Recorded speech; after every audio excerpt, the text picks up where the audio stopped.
sauf erreur, les cars, dit Macron, utilisent rarement autre chose que les autoroutes pour l'essentiel de leur déplacement. Parce que vous évoquez de façon, à mes yeux, inattendue, le fait, vous dites, je suis d'autant moins d'accord, je suis ouvert à un transfert sur la route, mais l'infrastructure est pas en bon état. Oui, l'infrastructure est évidemment en difficulté à l'échelle d'une région comme la nôtre et elle est, je le redis, tout à fait saturée, pas simplement par les cars, mais par les transports de poids lourds. Et une région comme la nôtre frontalière est vraiment confrontée à cette question-là. D'accord. Patrick Jeantet, alors sur cette question de... Oui, juste pour rebondir sur ce que vient de dire M. Gibelin, moi je suis tout à fait d'accord. On a une nouvelle donne quand même, qui est le fait que maintenant les régions sont chefs de file de la mobilité. Et donc on avait un millefeuille, jusqu'à il n'y a pas si longtemps, du temps où j'étais chez Colis, il y avait un millefeuille administratif. Les départements faisaient les cars, les régions faisaient le ferroviaire, les métropoles faisaient l'urbain, enfin les villes d'ailleurs faisaient l'urbain. Aujourd'hui, on a un rôle important accru de la part des régions et je pense que l'enjeu des années à venir, c'est justement pour les régions, c'est justement d'avoir un plan stratégique des mobilités de leur région. Parce que ça existe déjà, mais je pense que comme la donne est différente, il y a une réflexion à avoir au niveau des régions et c'est évidemment, comme vous le disiez, un système totalement multimodal dans lequel il faut prendre en compte la saturation de la route là où c'est saturé, la non-saturation là où c'est non-saturé aussi d'ailleurs, hein, et surtout, moi je pense, faire ce qu'on a fait depuis longtemps dans les métropoles, c'est une analyse des attentes des concitoyens, là c'était la métropole en l'occurrence, demain c'est la région pour vous, sur leurs attentes en matière de mobilité, leur façon de se transporter dans le territoire. Et n'oublions pas, ce n'est pas seulement les concitoyens de la région, c'est tous les visiteurs qui sont essentiels pour l'économie de la région. Et à partir de tout ça, définir un plan de mobilité dans lequel il y a un mix car, ferret, pardon, je devrais dire ferret, puisque ça restera le système structurant de par sa capacité même, car, autopartage, mobilité douce, etc. Et c'est ce plan stratégique pensé qui permettra sans doute de participer à d'ailleurs une meilleure offre pour nos concitoyens et pour les visiteurs, et puis aussi à une optimisation de ce système-là. Je pense qu'on est au début de cette démarche-là. Pour revenir au ferroviaire, moi je pense que c'est très varié, hein, le sujet. Les sujets viennent parfois du manque de performance de l'infrastructure, c'est très clair, on vient d'en parler là, longuement pendant une heure, donc je ne vais pas y revenir, mais parfois aussi de manque de l'attractivité de l'offre de transport ferroviaire. Et d'ailleurs, moi je fais une proposition dans le cadre des péages 2021, parce que tout ça est très long, que je suis en train de discuter avec la RAFER, qui est de dire... dissociation des péages en heure de pointe et hors heure de pointe pour les TER. Pourquoi ? Parce qu'aujourd'hui, vous avez beaucoup de TER qui sont, le service je parle, hein, pointe du matin, pointe de l'après-midi, qui dorment pendant la journée. Et ce matériel roulant, il existe, donc il dort. Les conducteurs de train, eh ben, ils sont payés un peu à ne rien faire, puisqu'il n'y a pas de service. Hein.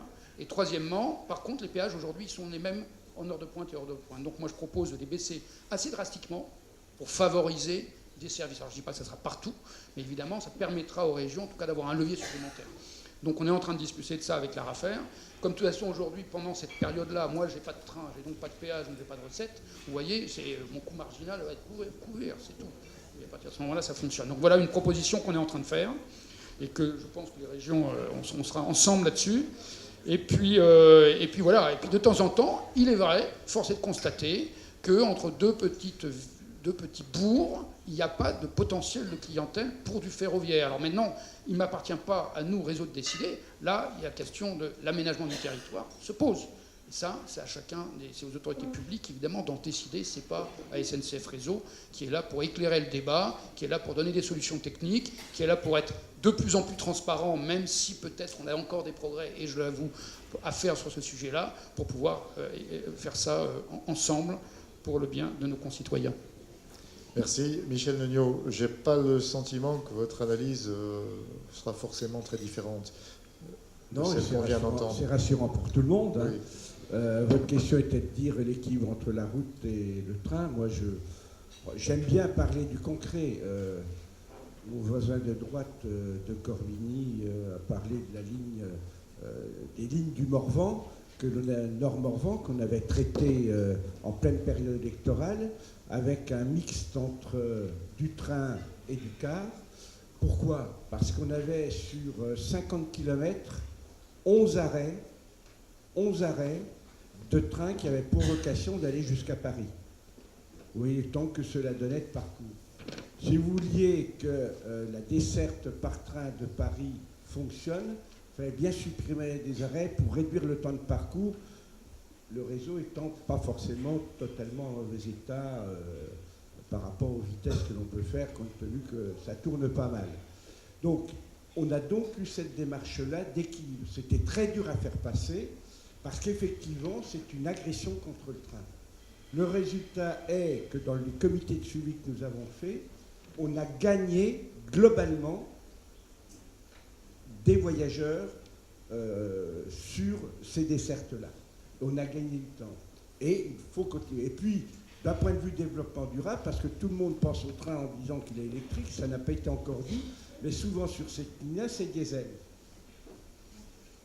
Et on a gagné 780 tonnes de CO2, et en coût d'exploitation, on a diminué les coûts d'1,8 million par an, ce qui n'est pas neutre. Donc, ce travail peut être porté. Par contre, on a été solidaire de la décision d'Ora de fermer une portion des investissements qui étaient prévus pour 35 millions d'euros entre Saint-Claude et Oyonnax, où là, il y avait des dessertes, 3 dessertes aller-retour en train, 3 dessertes aller-retour en car. Le temps de parcours était à l'avantage du car de 2 minutes.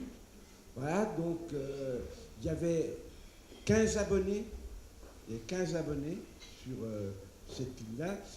Ça posait pas. On était solidaires. Par contre, on a fait en sorte que Grand Est change de position sur l'Ur Épinal Nancy, où c'était prévu de fermer, et où effectivement, marche arrière, réseau aussi un peu marche arrière parce que ça avait été délibéré, voilà, pour effectivement maintenir cette ligne-là, mais qui est essentielle par rapport à ça. Et puis, une région, il y en a peu, où on a réouvert une ligne frontalière Belfort-Vesle avec les Suisses, avec des systèmes très compliqués à mettre en œuvre. Hein. Voilà. Donc, il n'y a pas de solution unique, c'est par l'analyse, territoire par territoire, et, comme le disait Patrick, la volonté politique et le choix historique qu'elle doit faire à un moment donné. Mais il n'y a rien de pire que le yo-yo en la matière, parce qu'on est sur des stratégies à long terme, des investissements long terme. On n'en a pas parlé, mais je pense qu'il y a beaucoup de progrès à faire aussi sur l'ingénierie financière. Il y a des outils d'ingénierie financière qui doivent permettre de passer des caps d'investissement qui ne sont pas forcément supportables actuellement par les régions. Vous pensez à quoi, par exemple? On peut très bien imaginer qu'on ait, par exemple, des prêts bonifiés à taux zéro sur des 40 ans, 45 ans possibles, avec la BUI, avec la Caisse des dépôts, bonifiés par l'État pour qu'effectivement, au début de l'investissement des emprunts, vous avez surtout à rembourser du fonctionnement. Donc ça vous dégrade votre épargne brute et ça pose des problèmes d'équilibre des comptes dans les collectivités. Si on arrivait à négocier des bonifications d'intérêt pour arriver à ce que la partie intérêt soit nulle pendant une certaine période, je pense qu'il y aura un effet déclenchant dans les collectivités, parce que le problème, c'est de maintenir aussi nos équilibres.